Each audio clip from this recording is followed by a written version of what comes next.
Hey,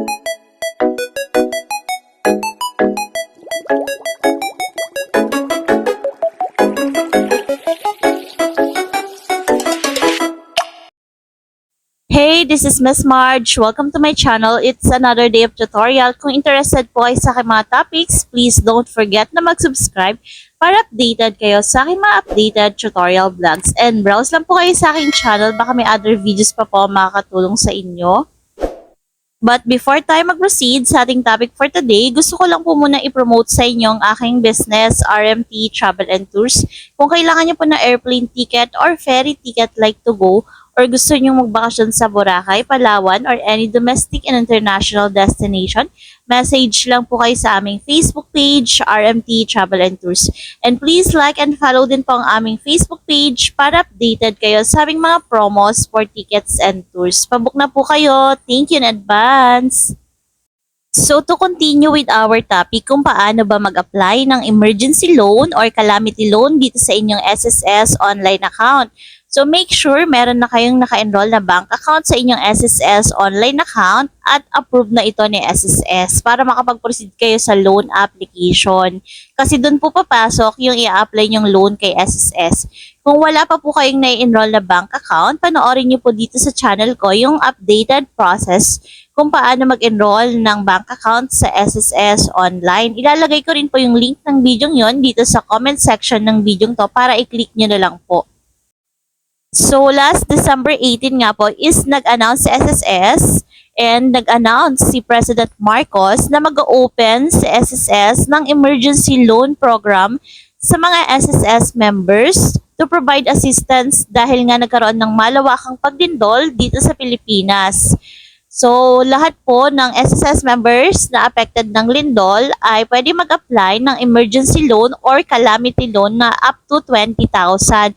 So, I think nationwide po ito kasi halos buong Pilipinas naman ay naapektuhan ng lindol. So, try nyo po i-apply yung SSS nyo kung makakapag-apply kayo ng emergency loan or calamity loan.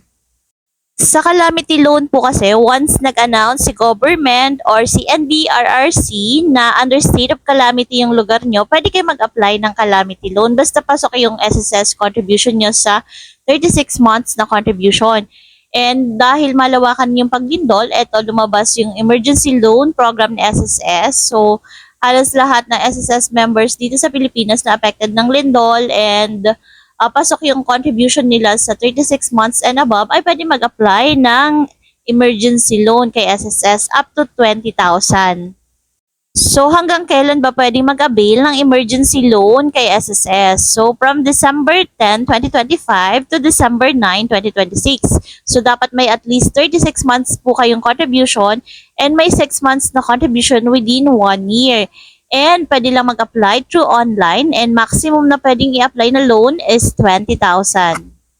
So para makapag-apply ng emergency loan kay SSS, gamit ang yung cellphone or computer, buksan nyo lang po ang yung internet browser gaya ng Google Chrome at pumunta po kayo sa website ni sss.gov.ph. Once nasa website na kayo ni SSS, click nyo po yung create my SSS account or login. And then, click nyo po yung login. Then, mapupunta kayo sa login page ni SSS. So, type nyo lang po yung user ID and password nyo sa SSS online account nyo. And then, click nyo po yung sign in. After that, mapupunta kayo sa pag-generate ng one-time PIN. So, click nyo po yung one-time PIN through SMS para mag-text sa inyo si SSS ng OTP or one-time PIN. Next is type nyo po sa box ng OTP, yung 6-digit na OTP or one-time PIN na tinext sa inyo na SSS and then click nyo po yung login. Then may makikita kayong data privacy notice ni SSS. So basahin nyo lang po yan, scroll nyo lang pababa. Kung agree po kayo dyan, click nyo lang po yung I agree button sa baba. After that, mapupunta na kayo sa inyong SSS online account. So click nyo po yung tatlong guhit sa taas sa kaliwa. And then, may lalabas na choices. Click nyo po yung loans para mag-apply na po tayo ng emergency loan kay SSS. Then, may lalabas ulit na choices sa baba ng loans. Click nyo po yung calamity/emergency. Then, mapupunta na kayo sa application ng loan. So, scroll nyo lang yan pababa hanggang makita nyo yung form na dapat yung fill upan. By the way, may reminder dyan na make sure active daw po yung bank account na in-enroll nyo kasi doon i-deposit ni SSS yung niload nyo dito sa emergency loan. Scroll nyo lang po pababa hanggang makita nyo yung mga dapat yung fill upan. Kung employed po kayo, una nyo pong makikita is yung certifying employer.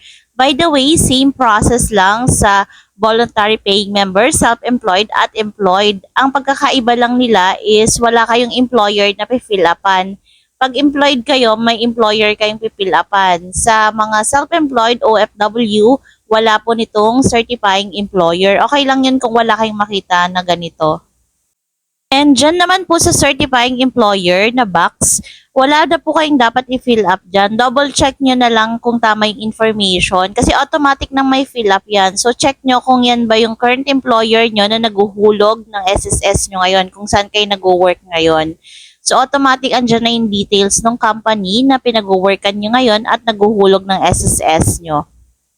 So scroll nyo ulit pababa hanggang makita nyo tong loan amount and disbursement. So, click nyo lang po yung arrow pababa dun sa calamity/emergency na box and then select nyo kung ano yung i-apply yung loan. Normally, ang pagpipilian dyan, emergency loan or calamity loan. So, dito, emergency loan lang yung option ko kasi wala namang calamity loan na dineclare, emergency loan lang. So, automatic nakalagay na dyan yung emergency loan. And sa box naman ng loanable amount, i-select nyo lang din po kung magkano yung gusto nyong i-loan. Maximum na pwedeng i-loan is 20,000. So, ito na po yung pinakamalaking pwedeng i-loan sa emergency loan. Kung gusto nyo mas mababa, select nyo lang yung arrow pababa and then select nyo kung anong amount. Automatic kung ano yung pinakamalaking amount, yan na yung lumalabas dyan sa box na yan. And doon naman sa box ng disbursement bank, i-click nyo lang din yung arrow pababa para i-select nyo kung saang bank account nyo ipapadeposit yung emergency loan nyo. By the way, same process lang ang application sa pag-apply ng calamity loan at emergency loan. Isi-select nyo lang kung ano yung type of loan nyo. So dito sa example, emergency loan dahil wala naman akong qualified na calamity loan. So once na-fill upan nyo na lahat ng information dyan sa loan amount and disbursement, malalagyan ng check sa gilid sa kanan. So once okay na yung mga information, click nyo lang po yung arrow pa kanan sa baba. After that, may lalabas na undertaking for emergency loan.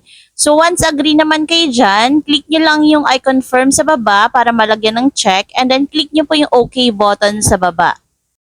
Next is mapupunta na kayo sa disclosure statement. So, click nyo lang yung open para i-download nyo yung disclosure statement nyo.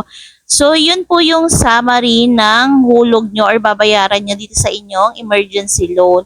So, screenshot nyo na lang yan kasi yung ibang employer humihingi ng copy niyan bago i-approve ni employer or ni company yung SSS application, yung loan application kay SSS. So, screenshot nyo na lang para may copy kayo ng mga kaltas nyo dito kay SSS para sa SSS loan nyo at mabigay nyo rin yung copy nito sa inyong company para makaltasan po kayo. Once na-download or na-screenshot nyo na yung disclosure statement nyo, balik lang kayo ulit sa SSS website dun sa pinag-downloadan nyo ng disclosure statement and then scroll nyo lang pababa. And then, click nyo po yung I have read para malagyan ng check. And then, click nyo po ulit yung next button sa bandang baba sa kanan para mag-proceed na tayo sa next step. Then, lalabas dyan yung summary ng emergency loan nyo. Double check nyo na lang yung amount. Andyan din yung net proceed. And then, yung information nyo, yung company information, kung saan kayo nag-work. Double check nyo kung tama.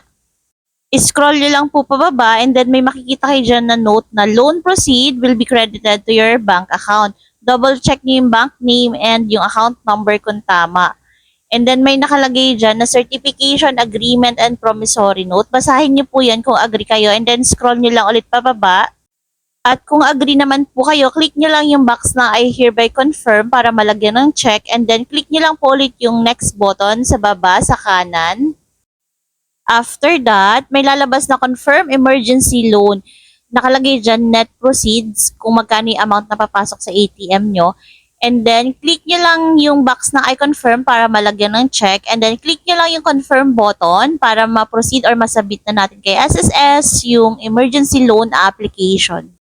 So once na-submit nyo na po yung loan application, may lalabas na notification na you have successfully submitted your emergency loan application. And nakalagay dyan yung bank name at yung account number kung saan papasok yung emergency loan application. Kung employed kayo, may makikita kayong ganito na we are awaiting the certification from your employer. So, inform nyo po yung employer nyo na nag-apply kayo ng emergency loan para i-approve nila sa kanilang SSS online. So, once na-approve na yun ni employer, saka siya i-approve ni SSS. Kung self-employed kayo or voluntary paying member, no need na siyang i-approve ng employer. Automatic si SSS na yung next na mag-a-approve ng loan application nyo. That's all, guys. Kung may any questions po kayo, feel free to comment down below lang po. And pwede nyo rin po ako i-message sa aking Facebook page, Miss Marge Vlogs. And please like and follow din po ang aking Facebook page para updated kayo sa aming mga updated tutorial vlogs. And kung nahihirapan po kayo sa inyong mga online transactions, message nyo lang po kami para mag-guide po namin kayo at ma-assist. And please subscribe din po sa aking YouTube channel, Miss Marge Vlogs. Thank you for watching. See you on my next video. Bye-bye!